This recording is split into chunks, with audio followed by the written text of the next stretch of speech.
All right, folks. So again, one more time, so everybody is knowing, we are jumping into a new series, and this month with our wellness and psychology lessons, we're going to be covering the foundations of resilience and health and wellness. And so when we talk about building resilience as a foundation for physical and mental health or wellness, I'd be remiss if I didn't bring up doing hard things. And so the video I had prepared for you today that unfortunately just didn't want to work for us,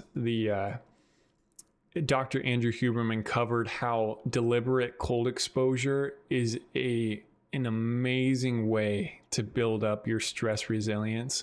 And the reason I urge you guys to build up your stress resilience is because, like I just spoke about moments ago, when you sit down at your trading desk, if there is nothing that you are doing to deliberately challenge yourself throughout your daily life or weekly life, or maybe something really hard throughout the year, if you're not doing any of that, the primal emotions that trading brings to it are going to be sometimes overwhelming. So the reason we talk about deliberate cold exposure is because we know when we deliberately introduce stress, being cortisol and adrenaline, noradrenaline, when that stuff is deliberately introduced into our lives, like in the cold water, when you jump in the cold plunge, immediately you will feel a sense of heightened awareness. Your breathing will shorten, your heart will beat faster. All this stuff is a normal response when your autonomic nervous system switches from the rest and digest,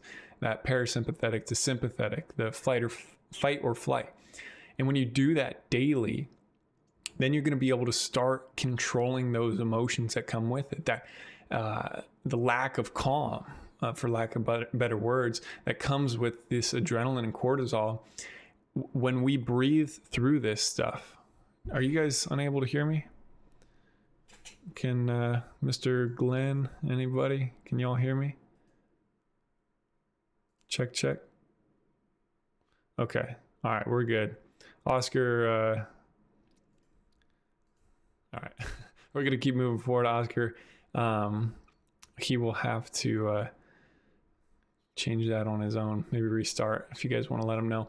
Anyway, moving forward, I just encourage you guys to do deliberate, something hard, something really easy that everybody has access to, that's really low cost and potentially may save you money because you're not using the heater, is deliberate cold showers. And again, as you practice that, it's going to be a really hard thing, but you're going to be able to manage that stress that is introduced into your life on a very real level. You're going to be able to manage that way better, so that when you sit down in front of the trading screen and you sit down to make a trade and the market's not going the way you want it to, and all of a sudden your nervous system, whether you know it or not, most of the time it's going to be subconscious, will switch from that rest and digest, the parasympathetic, to the fight or flight. And it may not feel like it, but I can promise you your breath will be shortened, your heart rate will increase, and emotions start to come with that stress. The feeling of worry, anxiety, potentially fear of loss, whatever it might be to you specifically. If you're training yourself consistently daily to do something hard to manage that stress better, trading will seem so much easier for you. So that's essentially what the message that Dr. Andrew Huberman had for us. Again, I do apologize for that video not working. I tested it twice this morning and everything went smoothly. And of course, when it's showtime, it doesn't work out. But hope you guys understand we are going to be continuing forward. Can you send the link to the video? Yeah, I actually have the timestamp right here. Let me copy this and I'll send it right here. And everything works. It's just, for whatever reason, Discord loves to mess with me when it's go time. But anyway, let's continue on our lesson. Hopefully you guys get the gist. Deliberately exposing yourself to stress and training yourself to handle that stress better will make trading seem like a breeze. Moving forward, resilience as a foundational skill. Resilience is the capacity to adapt to and recover from stress and adversity, essential for managing everyday stress and achieving balance in life. We just covered a lot of this. Resilience enhances both physical and mental well-being, shortening recovery time from setbacks and promoting a balanced approach to challenges. And again, when we talk about challenges in life, it does not matter who you are and what environment you are, challenges will come your way. But if you are deliberately challenging yourself often, those challenges will seem like speed bumps relative to how hard and how often you challenge yourself. But if you don't, if your life, you're trying to live as comfortable as possible and avoid any confrontation or challenges in your life, when those inevitables happen to you, that they may seem overwhelming, and the emotions that come with that may be long lasting, lifetimes, because, and I'm not over exaggerating that happens often. That's, trauma. That's a form of trauma when you're unable to process emotions in a healthy way. A lot of that gets suppressed subconsciously. And then all of a sudden you have little triggers that happen and you don't know why you get so emotional at certain things. It's a trauma response. So again, just not to beat the dead horse, do something hard consistently and you will be better able to handle the stresses in your life, like trading. So moving forward, daily resilience focused routine. So again, this is just an intro. So I'm going to just cover some of the topics we'll be talking about in the future. But to start building resilience, incorporate small manageable changes into your routine. And these are the three big things we should be focusing on: sleep, nutrition, and mindfulness, folks. And again, we're just covering this stuff briefly. So quality sleep allows the body and mind to recover, supporting resilience. Not only on a mental level, we have so much amazing, literally thousands of studies showing how necessary and important sleep is, but it will reduce brain fog. It will boost your immune system. It will do all sorts of beneficial things to get your mind right to trade in the best way you can, analytically, technically, and make the right decisions.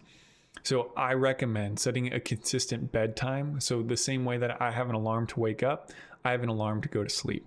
And as soon as that goes off, whatever it is I'm working on, unless the project has to get done, I set down whatever I'm doing. I go get ready for bed. My screen time is limited, unless I have to take a phone call or whatever, 30 minutes prior to bed. So I highly recommend, if you're trying to get your sleep right, just set a bedtime alarm the same way you would set a wake up alarm. It's game changing. Talking about nutrition briefly. So nutrient dense foods enhance physical resilience by boosting immune function and providing sustained energy.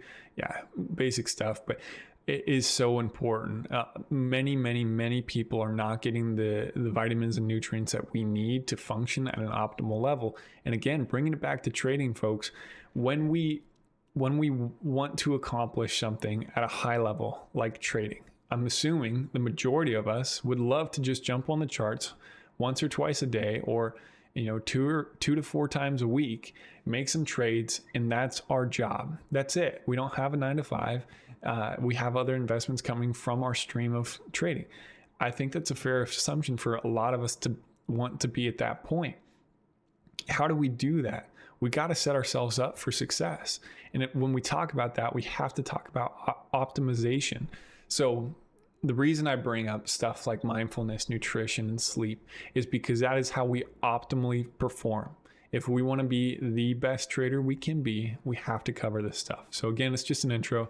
We will be covering some of this stuff more in depth in the future, but get this stuff right, folks. It is truly important if you want to optimize who you are as a person and your trading abilities.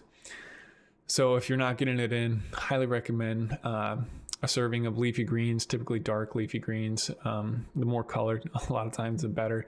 Nuts and berries each day. Just get your fiber and vitamins and micronutrients in, folks. And then lastly, when we're talking about some key points to focus on, mindfulness. So I know this sounds non-traditional for a lot of us, but practices like deep breathing or body scanning really help ground the mind. So when we talk about reducing stress, because we know that trading can be extremely stress inducing, we have to cover how to combat that stress. And the best way we know how to on a scientific level is through practices like deep breathing. Physiological sigh is a great one. The Wim Hof method, whatever it is that you align with the best, I highly recommend just taking a couple minutes before you start to trade to just breathe. Wim Hof, it is, I believe, 30 sets or 30 repetitions of a full inhale and a full exhale. There's a few extra steps after you repeat, like holding your breath, but whatever it is, that will help reduce the cortisol, the epinephrine, norepinephrine, essentially the adrenaline in your bloodstream, and help shift your nervous system from that heightened state to a lower, more relaxed state. And the reason we want to do that is so that we can make practical, analytical decisions when it comes to our technical trading. If we start to feel these emotions come on and we don't have a way to combat them in a healthy way, a lot of people would pick up the bottle or do whatever that we know is non-beneficial. And quickly, sidebar, there's studies that are showing that drinking is beneficial for some people. And if you know the science, it's like, how does that make sense? Because alcohol is a poison to the body, to every cell in your body is non-beneficial. And like, why is this helping this person's health? The only reason they found in those studies is because their only stress relief activity that they had incorporated in their life was drinking. So that is how powerful the stress reduction techniques we have is. You can introduce poison to your body, and it is showing us that if that's the only thing you're doing to reduce stress, that it's beneficial for you. How crazy is that? So I highly recommend doing things like just breathing, grounding yourself, doing a body scan. We've talked about this stuff in the past. If you guys have questions, Glenn, I love drinking, to be fair. I don't drink often, but yeah, I do enjoy having drinks, especially socially. I never drink alone, but actually, I shouldn't say that. Every time I go to the movies, I like to grab a beer before the movie. But anyway, oftentimes we just miss out on how we're either non-educated or we don't care enough or whatever it might be to really practice deliberate stress reduction techniques in our life. And it is slowly killing us. And we know this, and there's so many studies to prove this stuff. Again, that was just a sidebar. I don't mean to go off topic, but that stuff's important to know. Like this stuff is truly important that we are incorporating. And when we trade, this stuff is stressful. The money is on the line. And how are you going to handle that? The best way possible is through things like mindfulness. So I recommend dedicating 5 to 10 minutes daily to a mindfulness exercise of your choosing, such as deep breathing, to build mental resilience. And a big thing too is just set down the phone. I think oftentimes when we feel frustrated or whatever emotion pulls up, and I'm again not preaching from a pedestal here, I find myself doing this when, something frustrating happens. Like I was trying to build a program yesterday, a new software on my computer, and it was just breaking at every single turn. And when I felt frustrated, I felt myself pick up my phone and try to go to social media. And I was like, what the heck? Like, that is insane. That is wired into our brain now to just pick up the phone. And I know that's common for many of you. If it's not, I applaud you that it's awesome. Don't start. Do not start. It's a dopamine trap, and it is hard to get out of. But so when I felt myself do that, I sat back, I did the body scan. We've talked about it, just feeling every muscle starting from your scalp all the way down to your toes. And I focused on deep breathing. And holy crap, did I feel better? Then I went outside again, not bringing my phone. And I'm like, okay, what a way better way to handle that instead of jumping on social media, not dealing with those emotions in a healthy way, almost distracting myself, and then going back to the same frustrating thing in the same mindset I was 10, 15 minutes ago. And I'm doing something that's beneficial for not only my mental state, but my emotional state and my body as well. So put down the phone. All right, guys, part 2, cultivating self-reflection, mental flexibility. Again, this is just an intro, so we'll briefly cover these topics. Self-reflection for continuous improvement. So I just believe truly with all my heart that the best way to improve, the first step is through self-awareness. And I think that's intuitive for most of us, but regular reflection helps you assess your thoughts, behaviors, and emotional responses, fostering personal growth. And my dad always told me growing up, you cannot manage what you cannot measure. Self-reflection is a great way to measure your body, your emotions, and your reactions to certain things. So, and your thoughts too. We just covered in our last psychology curriculum, cognitive behavioral therapy, and how important and physically altering your thoughts can be. So, highly recommend incorporating a practice of self-reflection daily if you can. If not, if you've never done it before, start once a week, maybe on Sundays. So I recommend maintain a journal to document daily experiences and reflect on challenges. Review weekly to identify improvement areas and track progress. Again, quickly, I do want to cover, a lot of you guys hear this stuff often, but nobody incorporates it. And what my challenge to you is, if you are consistently cashing out and making good money, all on you, brother. If you want to improve that, try this stuff. But if you are not consistent in the market, what do you have to lose? We have these well-documented, proven scientific methods to optimize your mental space. And we know how important your psychology and your discipline is to trading. If you have not tried journaling yet, you are missing out and you have nothing to lose. So if you are not consistent, please challenge yourself. And this goes back to another challenging thing, to foster resilience against stress. It's just these positive habits that we build up, folks. Just if you're not there yet, go journal. That's my challenge to you guys. You got nothing to lose. All right, folks, my last point for us today, developing mental flexibility. Again, the dangers of rigidity in your mind is dangerous, not only to lead to things like Alzheimer's and dementia or type 3 diabetes, if you guys haven't heard, but the rigidity is a lack of way, or a hurdle for you to grow. So again, when we talk about optimizing and trying to improve your trading, folks, mental flexibility is required. So mental flexibility is the ability to adapt and shift perspectives.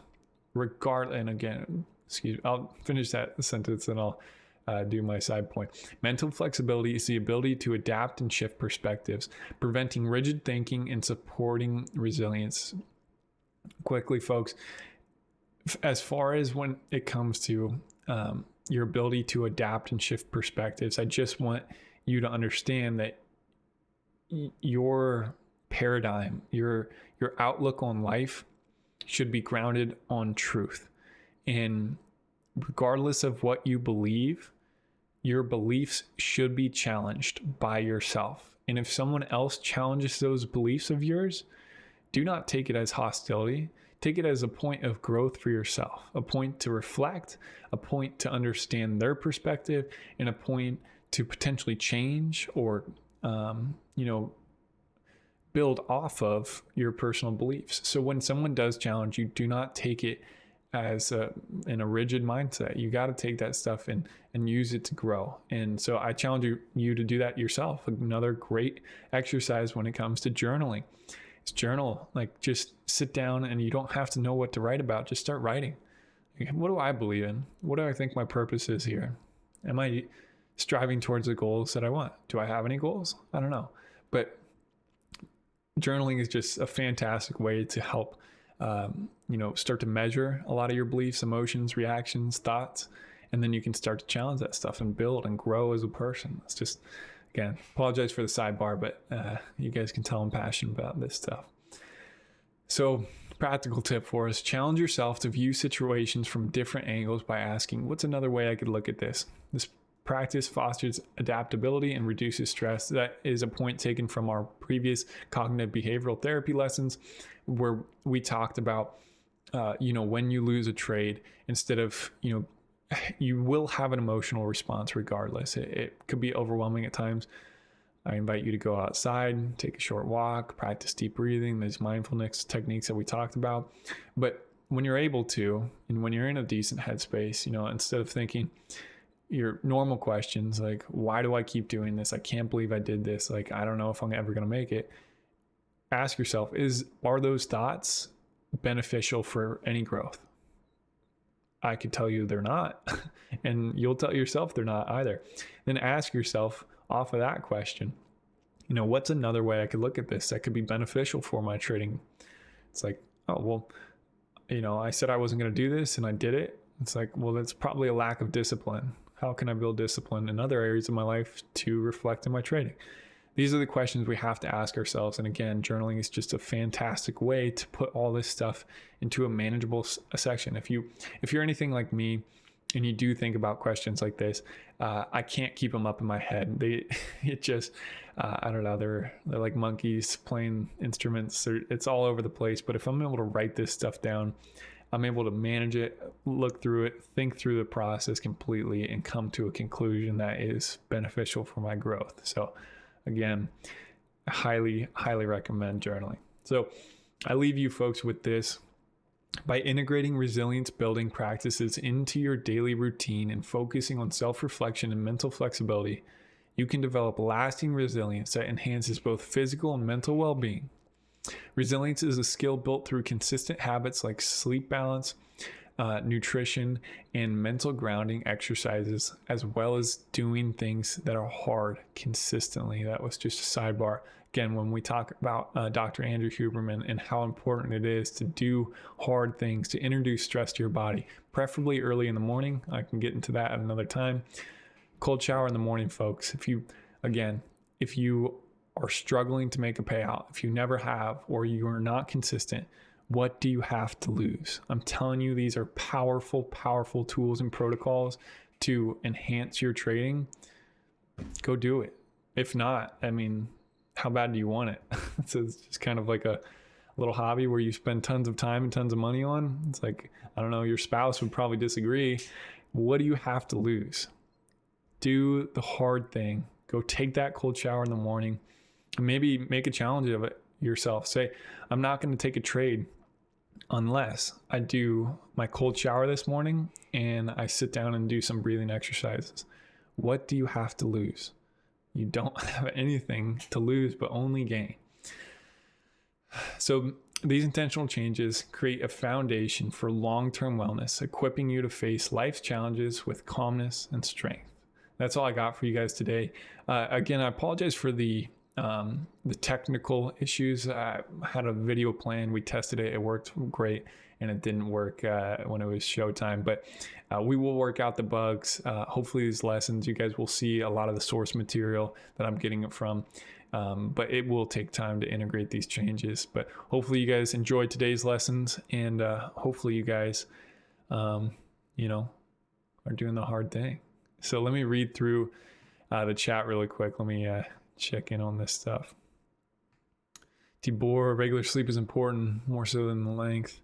Everybody has different need. Absolutely. Yeah, if you guys get consistency, a lot of the needs, like Tibor is saying, get ironed out when you just get consistent. So it's recommended 7 to 9 hours every night. If you guys have questions and are really interested in sleep, Dr. Andrew Huberman and Dr. Matthew Walker, he's a sleep scientist over in England, and they did a podcast series together. I think it's like 12 hours in length. I watched the whole thing. Highly recommend it. But when you just focus on the consistency, like going to bed at the same time and waking up at the same time, a lot of things start to fall in place. Like the quality of your sleep will improve, and your circadian rhythm starts to fall in place as well. Tibor is just about it, dude. He's a rower. Talking about the deep breath. Let me see. I do 12 double inhale. So basically deep inhale, then keep it. 2 seconds later, another intake, and then let it all out. With the second inhale, I lift my arms above my head and let them drop. Oh, what a powerful program. Yeah. I don't know exactly what that's called. I've only tried it once or twice, but man, do I feel better after I do it. Sounds similar to the physiological side too. That's awesome. I read that Japanese companies require every employee to do some breathing techniques or some sort of calisthenics. That's amazing. Yeah, I gotta pitch that one to the team. Korea, China, member of Asian. That's awesome. Japan is normally sleeping at work. Yeah, that's so cool. I was just listening to, I don't know if you guys know about Rick Rubin. He's an amazing creative of this generation. And, listening to what his daily practices are. And a lot of them are essentially, if it's not rest, it's, or what do they call it? Man, I'm blanking on the terminology, the nomenclature here, but essentially it's keeping your body extremely still and having your mind extremely active, and then vice versa. Then when it comes to exercise, you push really hard, so your mind's almost clear. And that happens to me when I get in a cold shower, or especially a cold plunge. Like my dad and I have a cattle farm up in Northern California, and the Klamath River runs through there, and we have a creek, and it's all snow runoff from the mountains nearby. And after work, I would jump in the river, and immediately whatever pain in my body I was feeling, whatever mental problems I had, disappeared in an instant. And I don't know, it's just something so cool about the mind and body connection. And I don't know, cool stuff. But interesting point, Tibor. I didn't know that in Japan having a refresh stations where you could take naps. So cool. Let's do because it benefits on the frontal and back brain lobes. I gotta look into that. I'll definitely look into that. Glenn said, I went to a festival where a guy held a hangover breathing session, changed the whole day with some navigated breathing. That's awesome. The breath guy. That's so cool. The frontal lobe, the frontal one is the reptile brain lobe. Brain lobe, and it is the reactive moments. The back lobe is a thinking one. And in trading, the two are mostly non-sync. Interesting. That's really interesting. I'm gonna look that up too. I'm always trying to learn new breathing techniques, to be honest. I was just started doing the Wim Hof during my cold showers, and it's like, holy crap, this stuff starts to feel warm. Yeah, I love that, Tibor. Thank you. Appreciate your knowledge. All right, folks. Well, it looks like that's it. All we have today. Again, I am going to try to improve the technical aspects of this, give you guys a little bit to look at. I should have some, when I talk about specific studies, I'll bring that stuff up as well. I'm just working through the technical issues right now. So I do appreciate your patience. I appreciate you guys all as well, but challenge yourselves, guys. If you are not consistent and successful in the stock market, what do you have to lose to incorporate these beneficial studies or practices, tools? It's like you don't have anything to lose. Sweet. I'm gonna look into that, Tibor. Thanks for sending that. All right, friends. Well, that's all I got for you. So with the new schedule change, again, I will be incorporating the psychology and wellness sessions together, and then I'm going to be doing risk management separate, and that's going to be falling on Thursday. So tomorrow I won't see you guys, but I'll be very active, and I will see you guys on Thursday and then Friday. Actually, I might be getting this off Friday morning. I'll let you guys know though. Thanks for being here. Love you guys. Go tell your loved ones that you love them. Go exercise, go sweat, go do the whole thing. See you guys.